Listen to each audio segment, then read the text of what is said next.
Hey guys, Put here bringing you the second match from week number 5. The first match was between Caleb and Samuel, but unfortunately we don't have the replay for that one. But Samuel was able to come out with a 2-0 victory in that game, and I believe his Greninja picked up 4 or 5 KOs, so pretty good week for him. But yeah, we don't have the replay for that one, so we're only going to have 3 videos from this week. And we're going to start with this one, which is between Josh's Jigglypuffs and the Torres' Torkoals, so let's just jump to the battle screen now.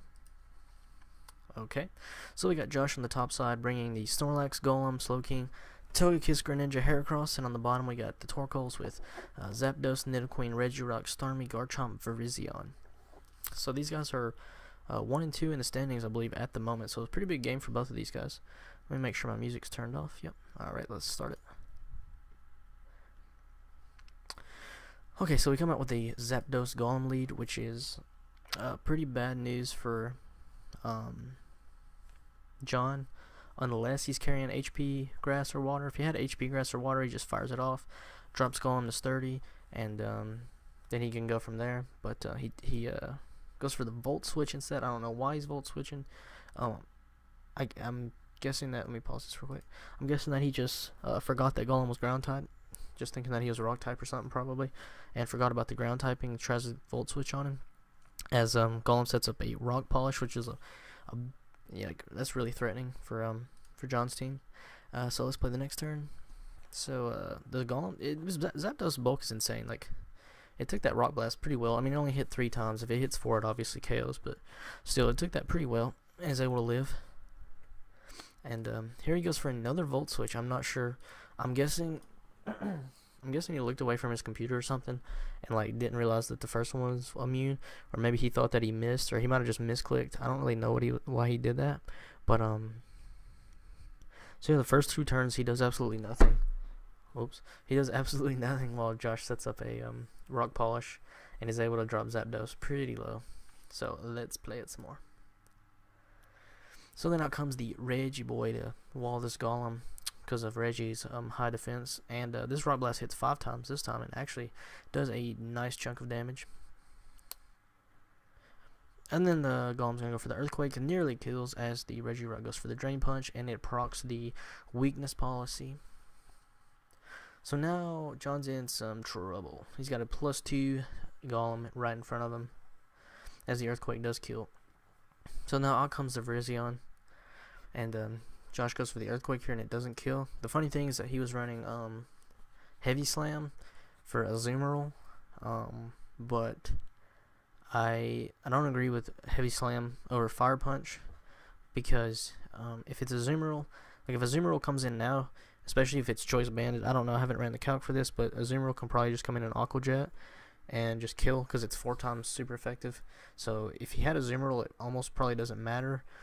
If his sturdy gets broken, Azumarill is going to kill him anyways, and Azumarill also doesn't resist Earthquake, so I don't understand why he doesn't have Fire Punch over Heavy Slam. But yeah, if he has Fire Punch here, I think Golem might just sweep. I think it has trouble one-hit KOing Garchomp with Earthquake. I know it would kill Starmie, Nidoqueen, and Zapdos though. So his only hope, like if he had Fire Punch here, God bless, if he had Fire Punch here, the only hope would be that Garchomp can live in Earthquake. And even then, I think it does like 95 to nearly, I don't know, it's crazy. Like Garchomp would, yeah, I think it's a roll. Like if he gets a high roll, it kills. But if he doesn't, then he could actually kill him back. But yeah, like if he has Fire Punch here, this Golem has a good chance to just 6-0. But let's keep playing. So the Leaf Blade does kill the Golem. And out comes the Togekiss. And he's just going to go for the Zen Headbutt, get some chip damage. He doesn't really need Virizion, I don't think. I'll take that back. Virizion's not too bad still. Because it outspeeds everything but Greninja left on his team.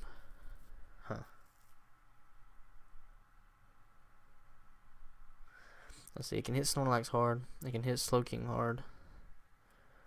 If he has higher HP, no, he can't take a hit from Greninja. And he outspeeds Heracross as long as it's not Scarf, but I don't know what set. He's probably like, he might be Scarfed Heracross in the back. So, and Scarfed Heracross could have dealt with Virizion pretty easily. But yeah, he can still hit Slowking and Snorlax hard, so he doesn't want to sack it, I guess. Out comes the Nidoqueen to catch the Dazzling Gleam, which does not very much. So Sludge Wave's coming in as he goes into Slowking. And this shows the power of Nidoqueen. Like, I mean, that does 40%, and that's Slowking is a fat mon on the special side. So he keeps using the Sludge Wave, and this confused me because whenever I seen Josh make this switch, I was like, oh man, he's just gonna sack Slowking to a T-Bolt. But then John just kept firing off Sludge Wave, and I was like, I'm not sure what he's doing here. I'm guessing he didn't have T-Bolt, or maybe he wasn't even thinking about the T-Bolt hitting the Slowking, as he just wanted to spam Sludge Waves. But T-Bolt, I don't know if T-Bolt would have killed from that range, but it would have gotten pretty close. Anyways, let's play it. And the reason I say the T-Bolt thing's pretty big is you'll see here in a minute.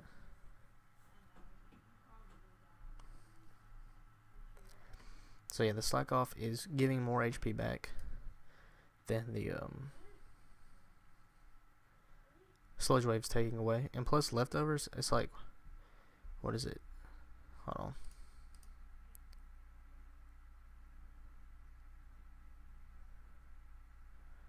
Okay, so it's like 6% extra, so it's what, 56% he's gaining, and he's losing around 35% every turn on average. So yeah, he can easily just stall him out with Slack Off here. So John knows he's losing this battle. He's gonna switch, try to get a, but then he actually goes for the offensive move and kills Virizion. So it's pretty bad. Losing Virizion's pretty bad because, like I said, it could still hit Snorlax pretty hard, could hit Slowking pretty hard. But he does lose it on switch in, so that kind of sucks.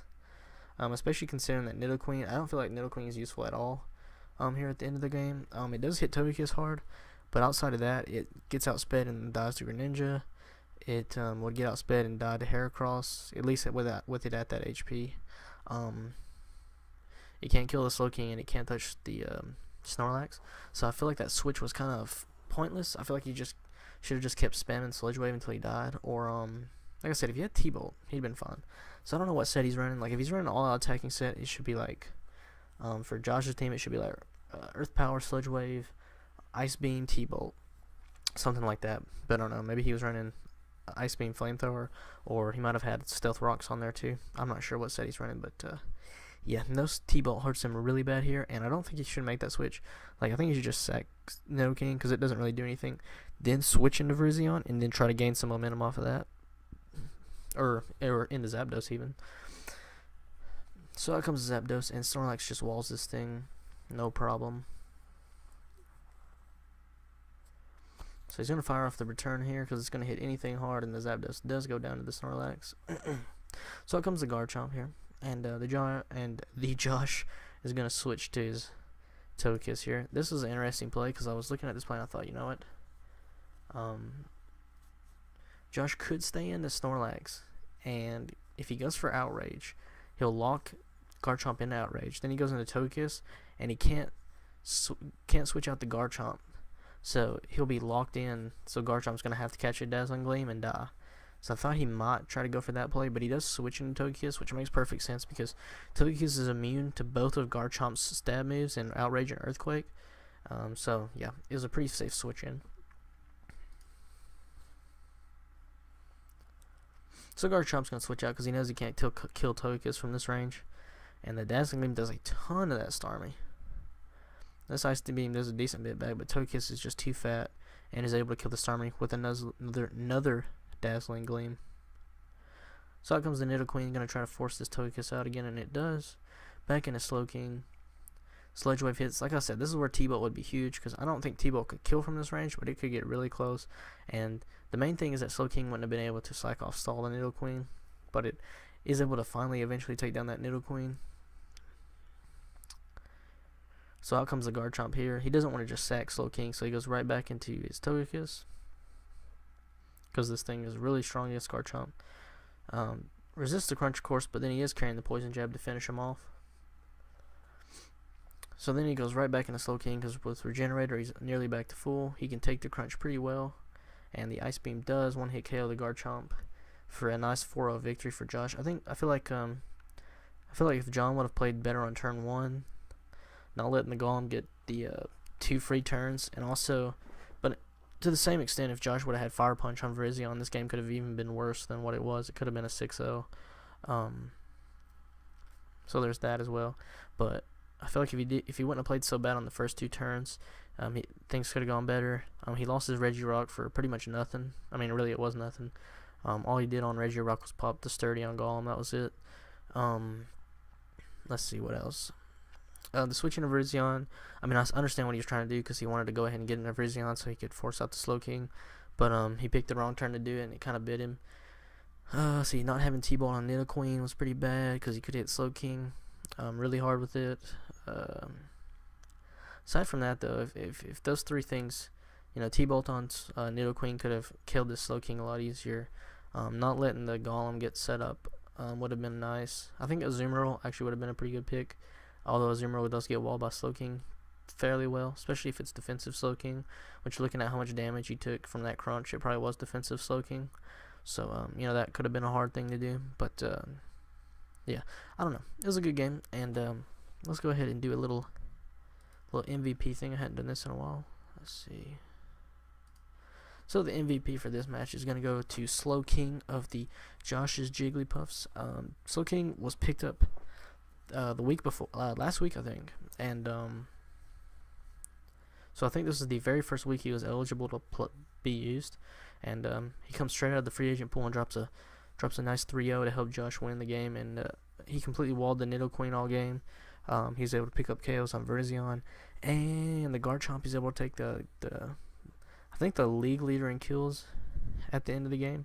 So pretty nice for a free agent to come in and take down the kill leader of the league.